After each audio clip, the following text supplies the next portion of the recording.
Bonjour à tous, je m'appelle Anne Bisson et vous regardez les rendez-vous Sélection Retraite. Alors, merci d'être avec nous pour ce Facebook Live. Pour la capsule d'aujourd'hui, j'ai le plaisir d'accueillir une comédienne qui a de la fougue et du tempérament. Bon, rassurez-vous, là, même si parfois on la voit dans des rôles de composition extrêmes, c'est avec la gentillesse et la générosité qu'on lui connaît qu'elle a accepté notre invitation. Je vous présente la belle Geneviève Schmidt.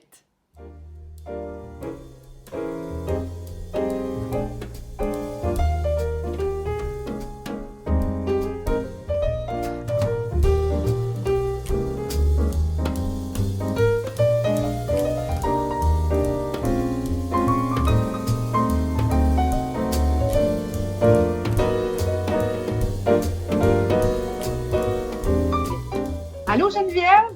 Allô, comment ça va? Ben ça va bien, toi? Oui, ça va bien, malgré les circonstances, ça va super bien.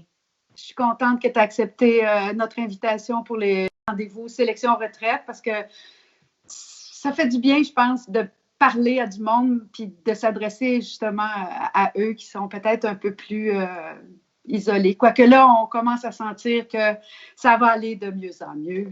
C'est vraiment ça. Ben, moi, je pense qu'il faut voir ça, les choses positivement. Puis quand j'ai eu cette demande-là avec toi de faire l'entrevue, dans le fond, c'est comme si je rentrais dans chaque maison avec ces gens-là. Puis je trouvais ça touchant et ça me fait plaisir d'accepter parce que, bien évidemment, on voit moins de gens en ce moment. Puis il y a des gens qui sont plus isolés que nous. Donc, ça me fait plaisir d'être là pour eux. Puis je les embrasse tous et je leur dis un beau bonjour. Ah, t'es super fine. Écoute, j'en parle souvent, mais quand la pause est arrivée, évidemment, on te voit partout. D'ailleurs, tu as le succès que tu mérites. Ça fait un bout de temps que je te connais. T'étais-tu en train de tourner des districts 31, je pense, ou vous n'aviez pas terminé, c'est ça? Non, c'est ça. On n'avait pas terminé. En fait, comment ça s'est passé? Parce on a eu des informations au début au compte-gouttes aussi, tu sais. Oui. Moi, la semaine de relâche, j'étais en Floride, je suis allée voir ma mère. Je suis revenue, j'ai fait des trucs, des entrevues, des enregistrements et je l'ai dit, je pense, le jeudi, quand ça commençait à débouler là, en mars. Oui, 14 mars, je crois. Parce que les États-Unis, à la base, ne faisaient pas partie de la problématique. C'était ceux de l'Europe. Oui. Ben, après ça a été les États-Unis. Fait que moi, j'ai dit, on n'a pas le choix de le dire. J'ai dit, moi, je me sens pas malade, connaissant pas la COVID. Non. Je me sens pas malade. Je tourne le lundi district. Évidemment, la production a décidé de repousser une semaine mes tournages. Mais après ça, après 3 jours, ils ont tout arrêté. Donc, j'ai pas fait les derniers. Il restait 2 semaines, en fait, là, de district à tourner. Donc, j'ai pas eu le temps d'aller voir mes amis, puis de tourner, puis de faire ma petite riopelle, comme les gens l'appellent, la riopelle.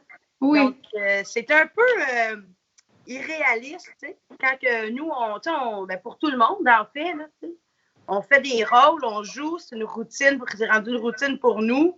Puis là, on ne peut pas, on attend, mais là, finalement, c'est plus long qu'on pensait, je pense, là, tu sais. Oui.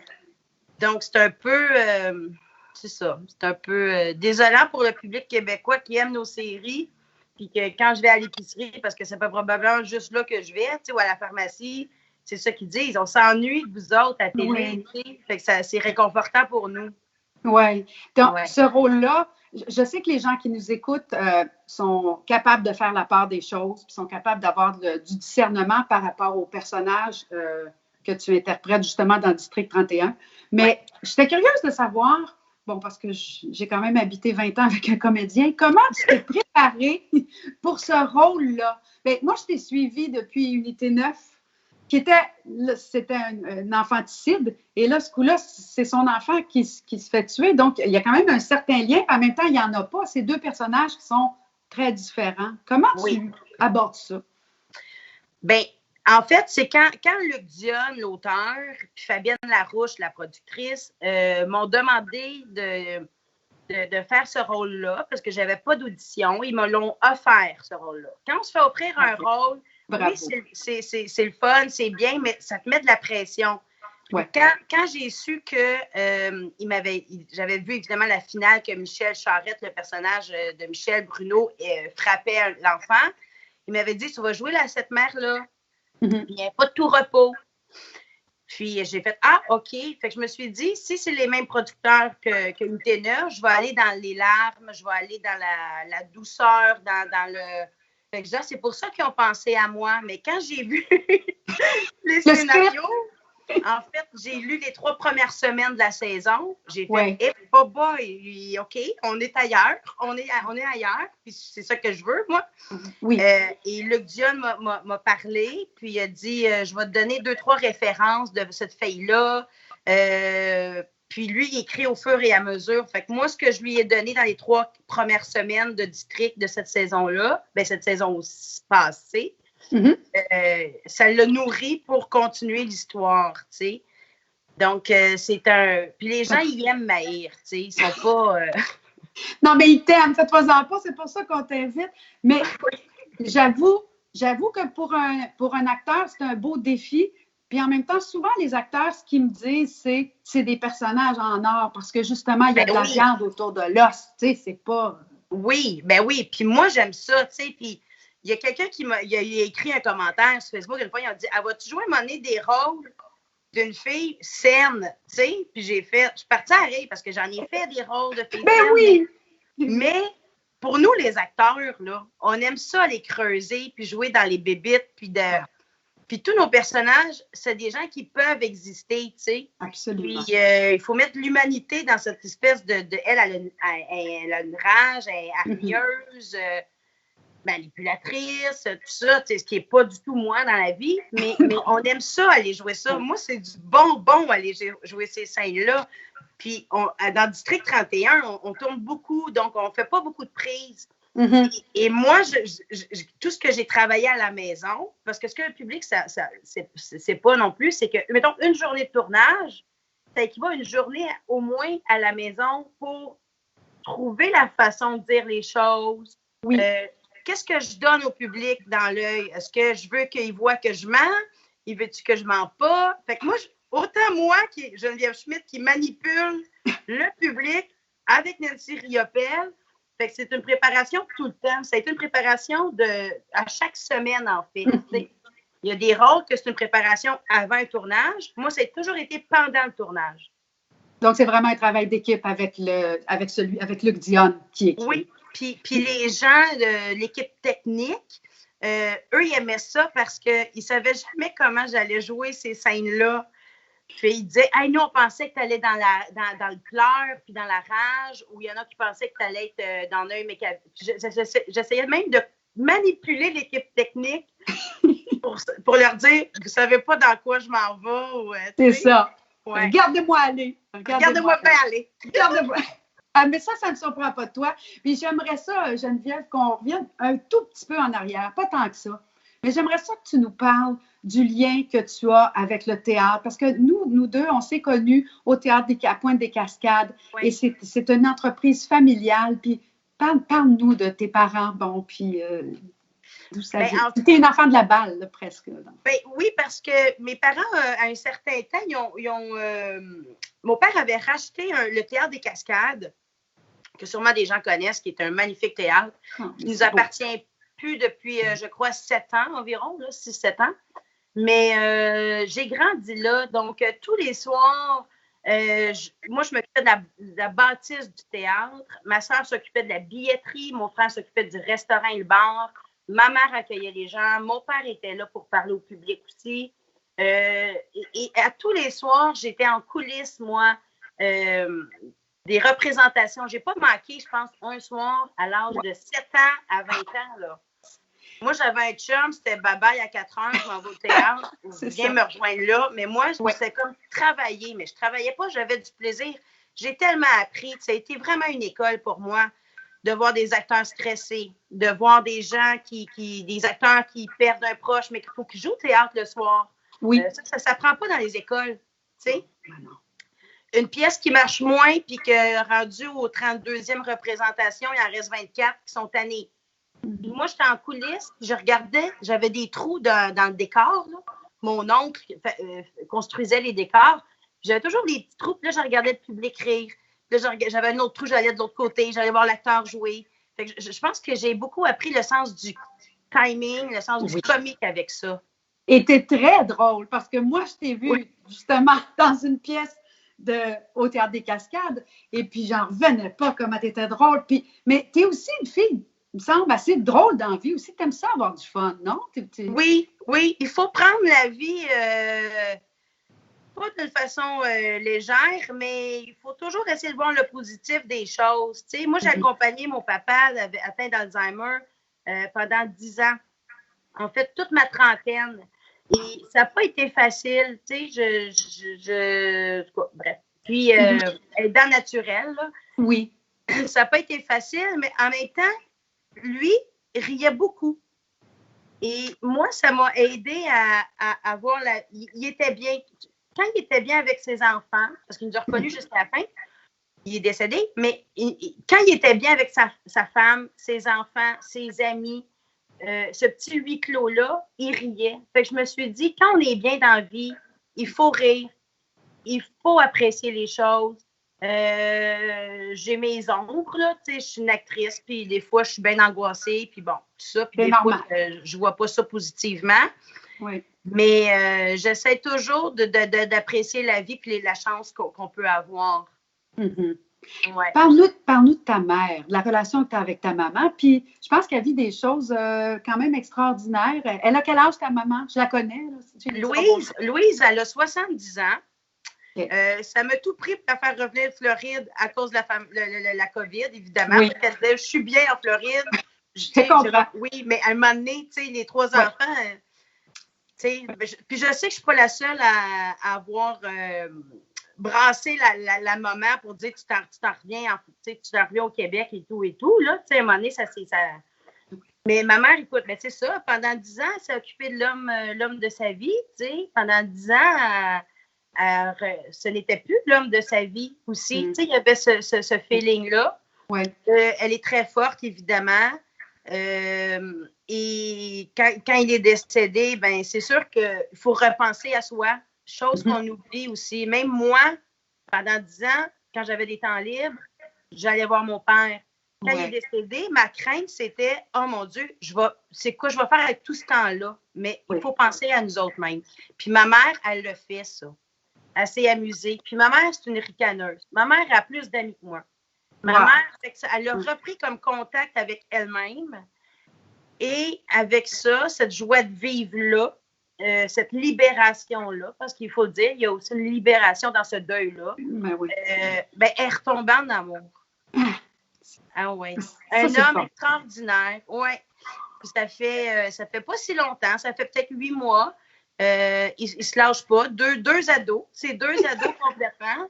Je les regarde aller, puis je la vois dans son œil. Elle a 16 ans d'âge mental. Lui aussi. Donc, c'est bien.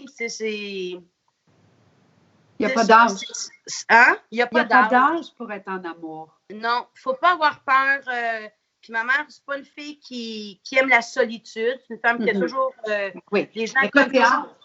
Avec le théâtre. Puis elle aime ça quand ça cogne à la maison. Elle aime ça recevoir des gens. Tu sais, moi, je suis un petit peu plus sauvage là-dessus. Puis elle aime ça. Fait que le fait d'être seule, peut-être que ça l'a poussée aussi à aller en voyage seule, avec des amis. Puis c'est comme ça qu'elle l'a rencontré. Un veuf aussi, qui a vécu l'histoire. Et ils se comprennent là-dedans, tu sais. Fait que elle va bien. Elle me fait des repas, évidemment. Je mange toute la bouffe à maman. J'en ai plein pendant le confinement. Fait que c'est parfait comme ça. Elle s'occupe, là. Mais elle s'en vieille un peu parce que, évidemment, elle a 70 ans. Elle dit, il y a des gens qui me regardent comme si j'étais une lépreuse ou, tu sais, mais elle dit, ben, excusez-moi le langage, les amis, là, mais elle dit, ben, qui mange de la merde? Moi, il faut que je vis, puis chaque jour est important, tu sais. Fait qu'elle fait ses commissions, puis tout ça, c'est pas une tête. Elle a suivi les consignes, mais tu sais, elle a besoin de se rendre utile. Tu sais, elle s'ennuie de ne pas voir ses amis prendre un verre de vin dans un restaurant. Là, ah oui, je la comprends. Ça t'en vient, là. Ça va revenir. Toi, Geneviève, quand tu veux te faire plaisir, parce que c'est difficile tu as soulevé quelque chose de bien important quand tu as dit on a de la misère à prendre du temps pour soi.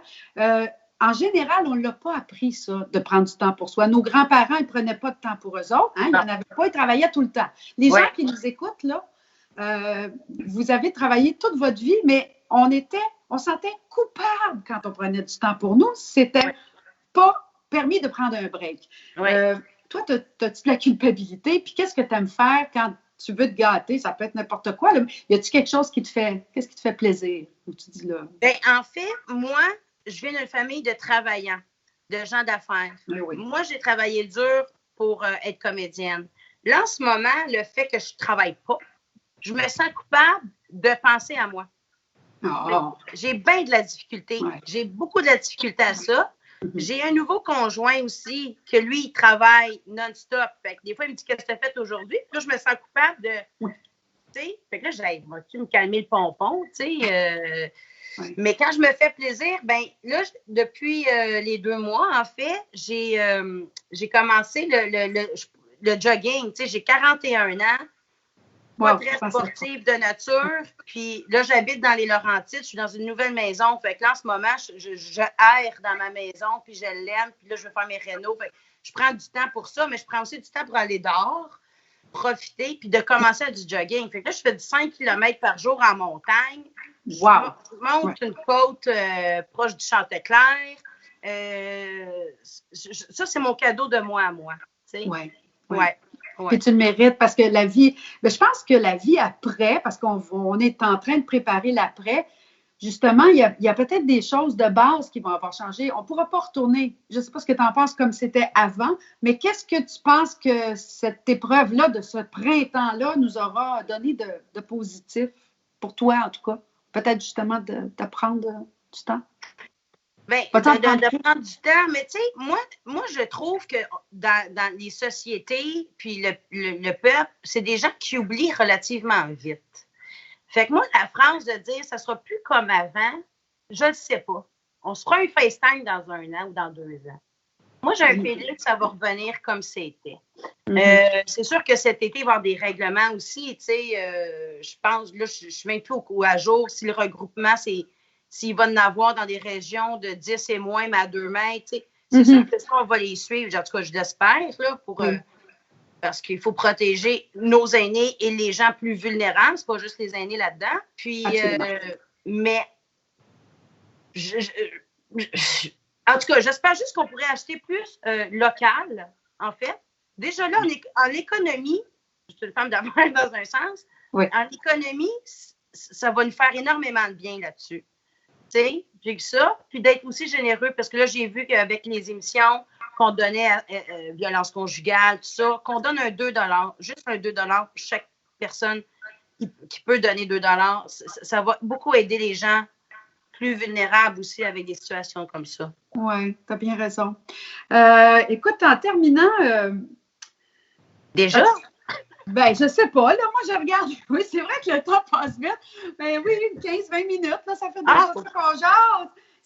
C'est bien agréable de te voir. Ben, malheureusement, j'aurais aimé te serrer dans mes bras, mais on va se reprendre. Parce que des fois, on se texte, je te texte, je suis ailleurs dans le monde, puis je te dis, ah, c'est beau, qu'est-ce que c'est le fun, je te suis tout le temps partout. Mais je pense que, oui, il y a du positif là-dedans. Ça se peut que ça revienne comme avant, mais je me demandais s'il y avait peut-être un message ou en tout cas un petit mot d'encouragement pour ceux qui nous écoutent ou penses-tu qu'on va s'occuper plus de ces gens-là dans le futur? C'est une grosse question. Non, c'est pas une grosse question. Pour moi, c'est la base. Moi, il y a des façons de penser dans la vie. Il y a des façons de penser. Moi, j'ai 41 ans, j'ai fait une émission avec des gens d'une autre génération, puis c'est pas si éloigné que moi, 25 ans, puis je disais, apprenez des gens plus vieux.